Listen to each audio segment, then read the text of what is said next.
చేయాలని ఒక వెన్నుపోటు కార్యక్రమంతో ప్రభుత్వానికి వచ్చి ఈరోజు ప్రజలకి వాళ్ళు చేసింది ఏమీ లేదు.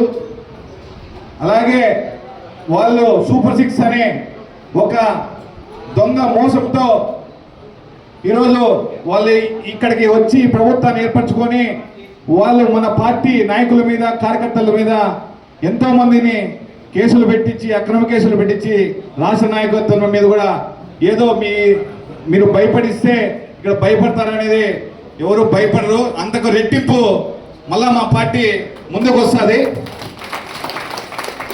అలా కాకుండా ఈరోజు చంద్రబాబు నాయుడు సంక్షేమం గురించి అప్పుడు చెప్పిన మోసాలు, నిరుద్యోగులకి 20 లక్షల ఉద్యోగాలు ఇస్తానని చెప్పి వచ్చి ఈరోజు నువ్వు 16,000 ఉద్యోగాల్లోనే నువ్వు ఎన్నో అవినీతిలు చేసి మీ వాళ్ళు మన స్పోర్ట్స్ కోటా కింద దాదాపు 20-25 లక్షలకి ఒక టీచర్ ఉద్యోగాన్ని అమ్ముకోవడం జరిగింది.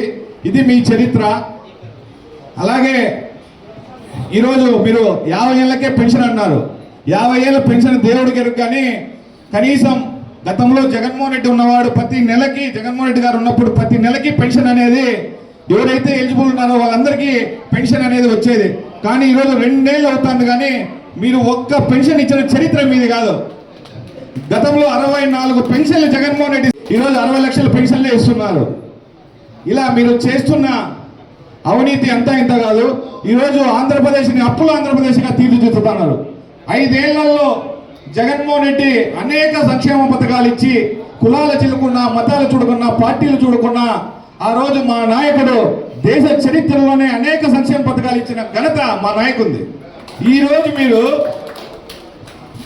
మీరు పథకాలు పోయింది కానీ మీరు అప్పులు ప్రతి నెల అప్పులే రాష్ట్రాన్ని శ్రీలంక, మరో శ్రీలంకలా చేస్తున్నారు.